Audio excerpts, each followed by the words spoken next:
Welcome to the Ignite Your Fire podcast. Today's topic might actually shock you a bit because sometimes we tend to overcomplicate things. But did you know that there is one word that is controlling your entire life? Yes, it is true. And we're going to dive into that. I mean, wouldn't you want to know what this one word is?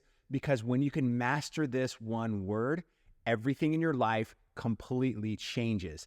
And this is big, this is groundbreaking for probably most of you that have never even heard of this before. But before we go there, I want to invite you guys to go to igniteyourfirelive.com to get in our next live event. Because what Ignite Your Fire Live does, it is a live event where you can dive in and truly discover your purpose, discover who you are, discover that fire that is inside you, or reignite the fire that was once there, and get aligned with your purpose, your mission, really get clear about what that is, and bring happiness and incredible alignment and a feeling of just having purpose in your life. And that all comes through this Ignite Your Fire Live program. So this is all new content. This is a new approach to this. Most of my live events are all about business and building business. Finally, I get to be able to do a live event to help those that are struggling, those that are stuck, those that are really struggling with challenges in their life and don't really know how to overcome them.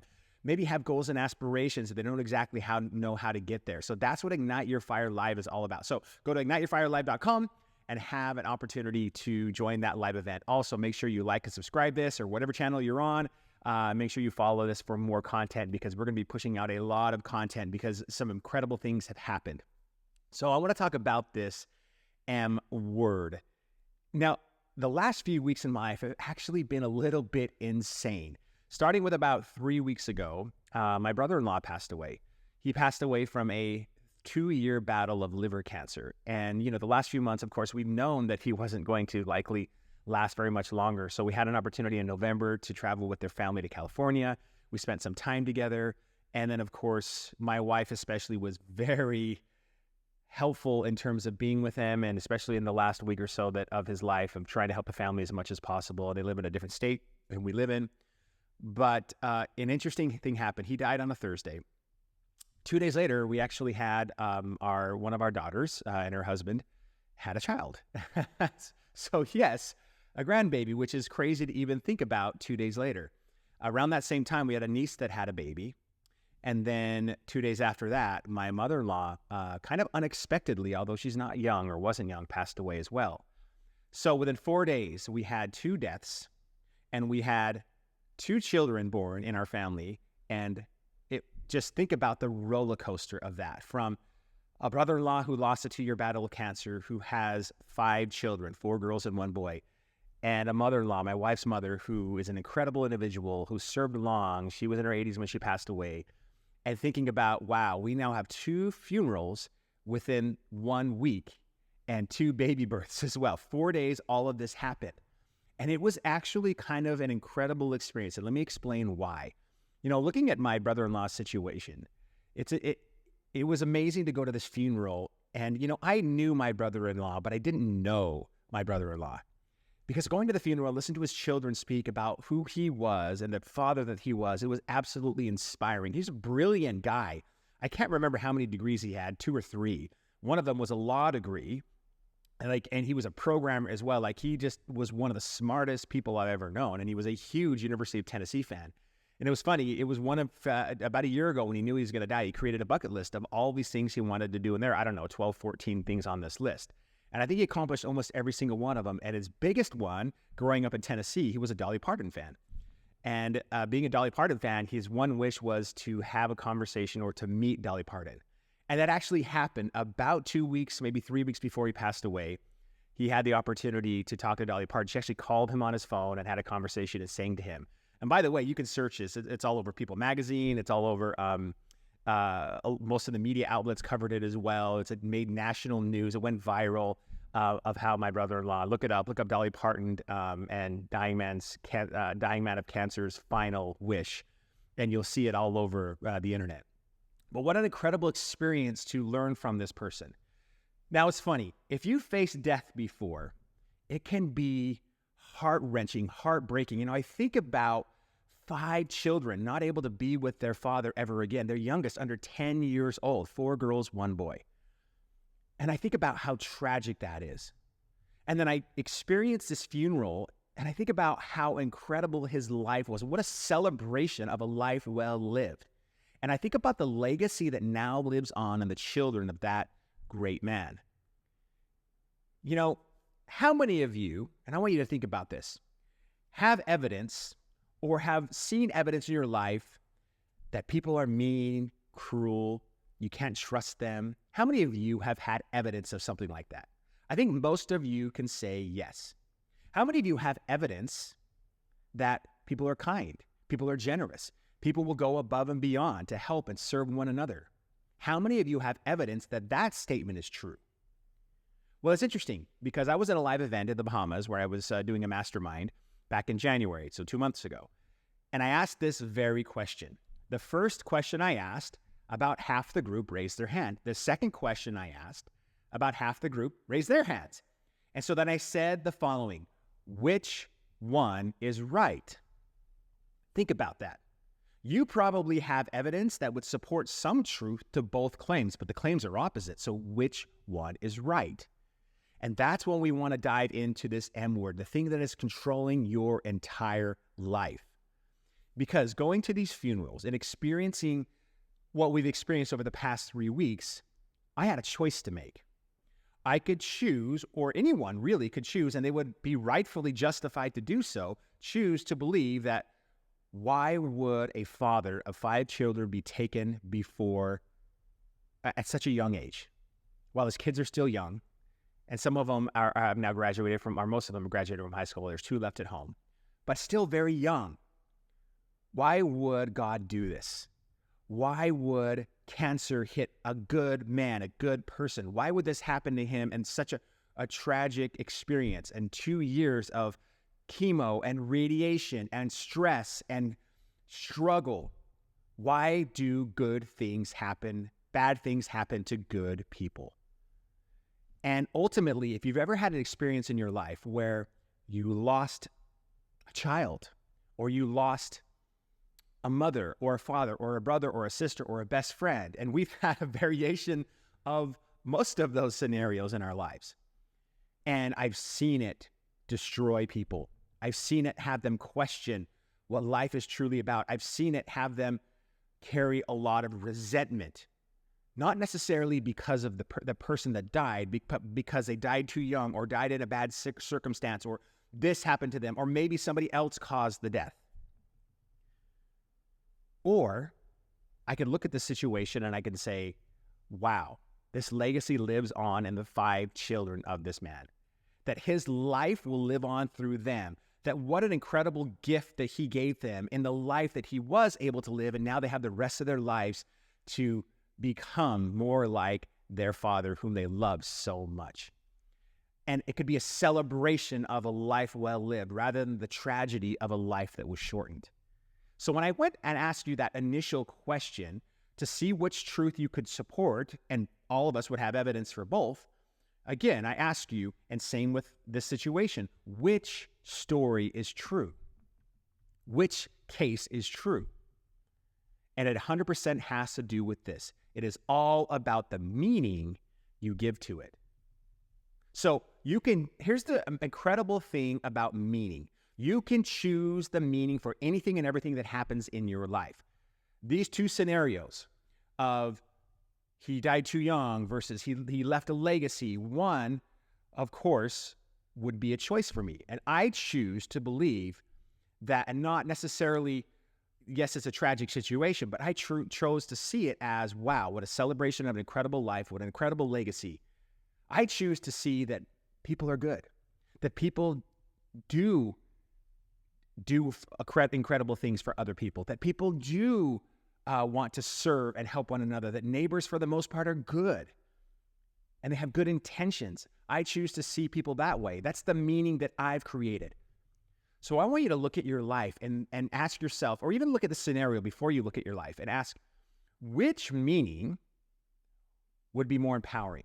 For example, let's go back to the original examples. If we're talking about like how many of you would have evidence to support that people are evil, bad, judgmental, will take from you, will steal from you, versus people are good and caring and giving and loving and sharing, which one is true? Well, there's evidence to support both. The true one is which meaning will you choose, and which meaning will actually serve you? Does it serve you in a situation in your life to choose a meaning that is destroying you today? I've seen so many of my friends go through hard situations like divorce or the loss of a child, or, my goodness, any reaction that they have would be completely justified, be it positive or negative.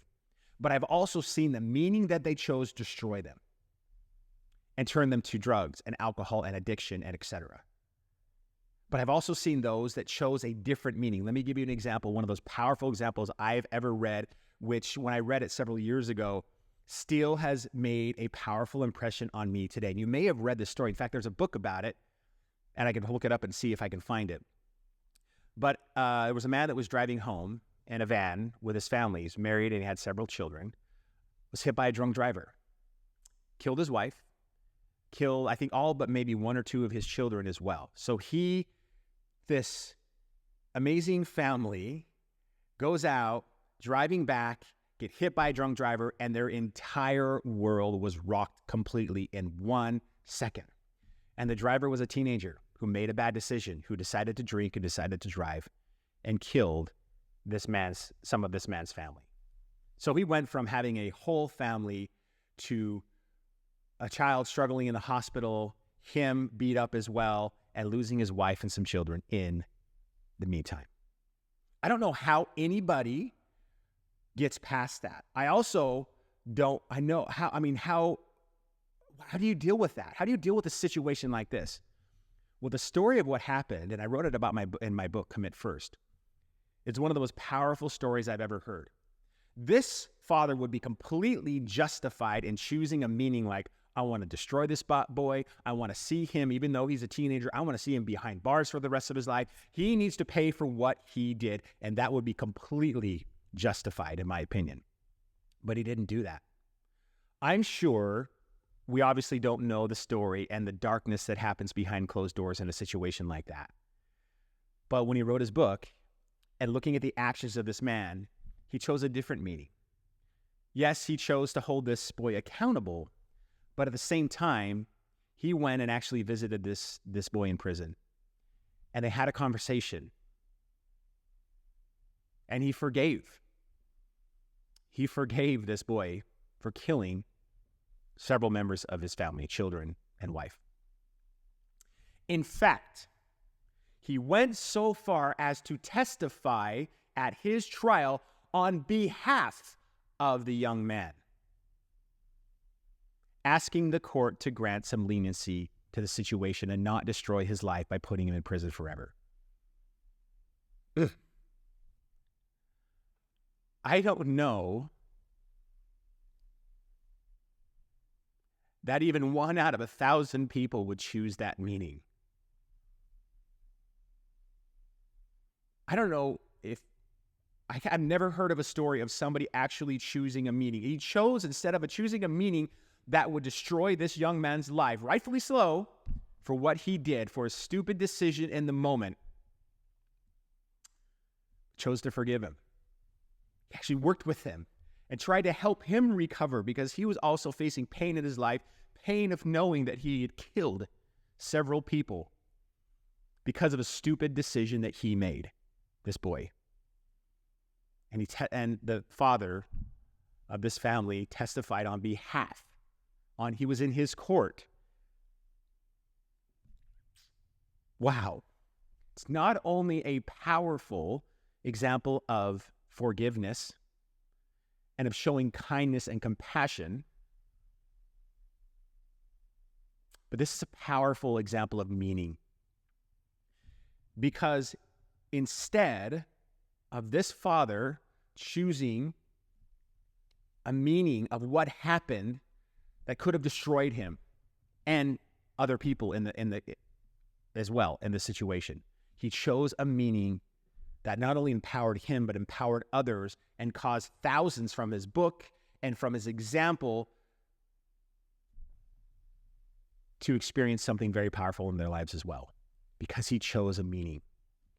One of the biggest tragedies that I see in life is that something happened to you, something happened to me, something happened to other people as well. And it happened one time, twice, or over a period of time.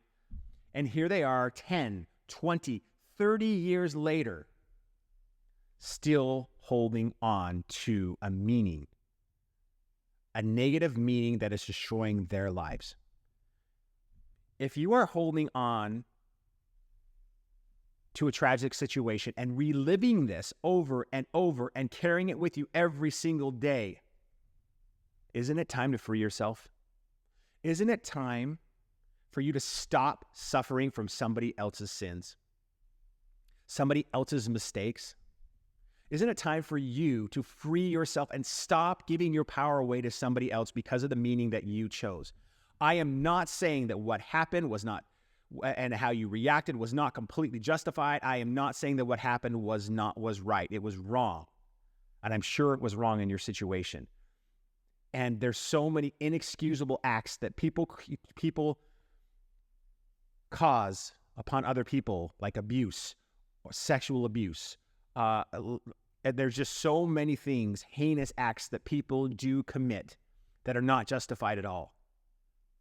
But why give an ounce of power to that evil ever again in your life? Why?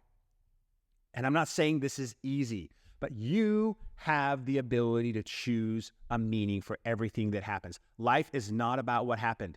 It is not. It is all about the meaning that you gave it. You and I can look at two of the exact same scenarios and walk out with a totally different meaning. Why? Because it's my lens versus your lens. And in fact, our brains are meaning machines. When we are young, and you hear this a lot in psychology, you hear this a lot in human performance development and self-development, and it's this whole idea that by the time you're 7 years old, most of your beliefs are already solidified. Most of the beliefs that you have ingrained deeply into your subconscious mind, they're there from the time you're 7. And there's a scientific reason for this, and I'll explain it in 2 minutes without boring you, but it's essentially this. When you're born, you are born with about 100 billion 100 billion neurons. And you have about something like 100 million or 100 billion neural connections with that as well. So you've got 100 billion neurons, and you've got billions and billions of neural connections. And these are just like survival connections. These are neural connections in your brain that are like, okay, breathe, and your heart beating, and some of the subconscious functions of your body, right? Crying or whatever when we're children. These neural connections start to grow as you start to learn things. You start to learn and grow, and really, like, by the time you're 7 years old, you have a quadrillion neural connections and 100 billion neurons, meaning that's 1,000 billion neural connections. Lessons you have learned. So you learn from experience, but it's not really, when you're 5 years old and you're seeing something happen and you're learning something, you don't have the context of an adult to understand what it actually means. So what do? You create a meaning. You know, you see a situation where maybe a parent leaves the family, dad leaves the family. The meaning that's created was, well, dad doesn't love me, dad doesn't care about us, and I'm never going to care about him again. Or I can't trust anyone in life. Or this means that. We create this scenario when we're young. And then we spend the rest of our lives either carrying it with us or changing the meaning. In other words, changing the story that we created in our minds that was the meaning. A lot of times the meaning we created was not true. And the reason why it's not true is because when we were young, we had zero context for it. So what are you carrying in your life right now that you could change the meaning? Something that you have struggled with, something that has happened to you that was horrifying. Maybe it's a bad breakup or bad relationship, or maybe it's the death of a loved one, or whatever that might be for you. Can you take your power back? Can you choose an empowering meaning? Because you can find one. In every tragic situation that I've ever personally been through and that so many others have been through, there was always something positive that comes out of it. There's always a lesson. There's always something empowering that can come out of it. I spent quite a bit of time in Haiti after the earthquake in 2010. I went there 13 times, and I was there just a few days after the quake and saw, 250,000 people died in this and hundreds of thousands that were injured. And I saw death and destruction everywhere. And there was a even in that tragic situation, there were so many incredible miracles and positive things that actually came from that, as tragic as it was. I saw like these beautiful miracles that were happening every day as we're trying to pull people from the rubble and trying to help them get out of a bad situation and putting them in a place where they could be safe and with family. We actually attended a church while we were there, and I saw people dressed in white and singing and trying to make sense of what happened in their lives. But there was beauty amidst all of this horrible destruction. People were serving one another. People were helping. People came together. We saw the same thing in the United States after 9/11. 9/12 was a great day because we came together after such a tragedy, and so many positive things happened. We became true neighbors, and we loved each other. Out of tragedy, there was always something positive. So look at the story you've told yourself, the meaning you gave something, and choose a different meaning. And as you go forward, things will always happen to you, but you have to ask yourself, what meaning am I going to choose? When something happens, you have a split second to make a decision. How will I react? What's the meaning I'm going to choose? And I wouldn't say choose a positive or negative meaning. I would say choose an empowering or a disempowering meaning. Will you choose a disempowering meaning that might lead to your destruction in the future, that might hinder your ability to grow as a human being and thrive, that will hinder your ability to get to the things you want to accomplish in your life and become the person you were born to become? Will you choose a disempowering meaning? Or will you choose an empowering meaning?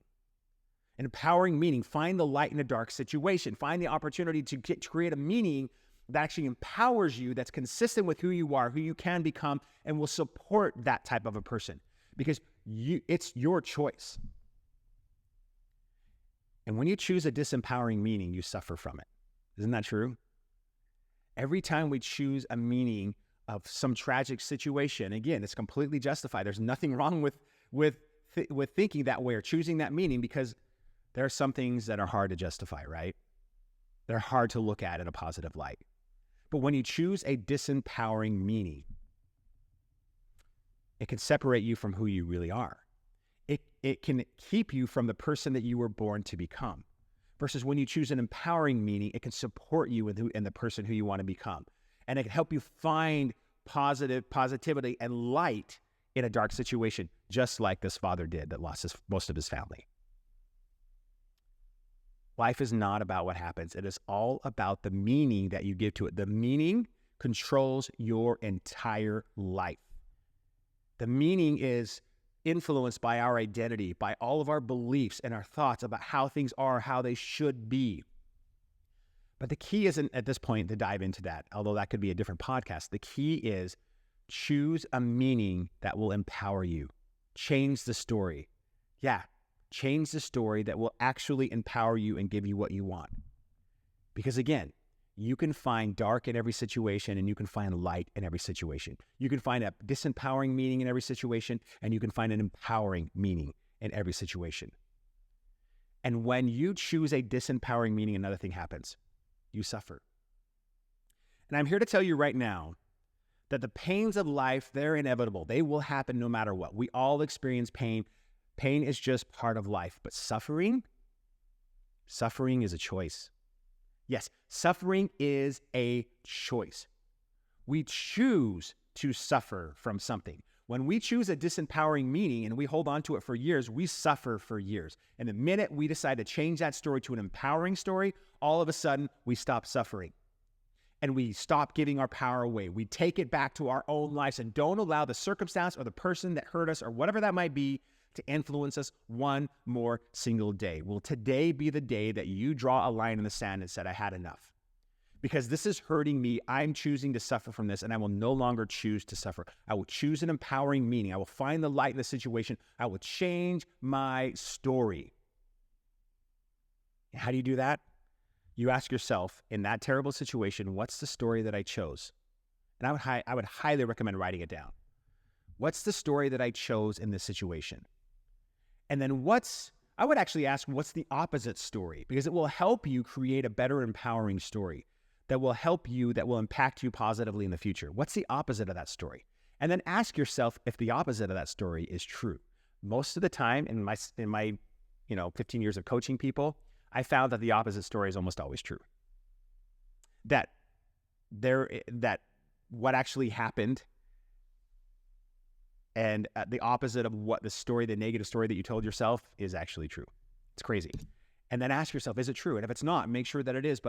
And will that story get you what you want? Will it empower you?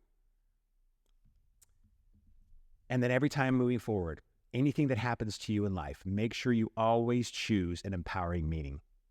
You see, the primary reason for failure and unhappiness in this life is trading what you want most in life for what you want in a single moment. And in that single moment, you have that space in your brain, right? Just a second or two with anything that happens to choose the meaning. Choose the meaning. Because when you choose the meaning, it creates a story, and your story creates ultimately your life. Your entire life is influenced on a meaning. Now, here's the other thing too. Your meaning now will influence your decisions of today.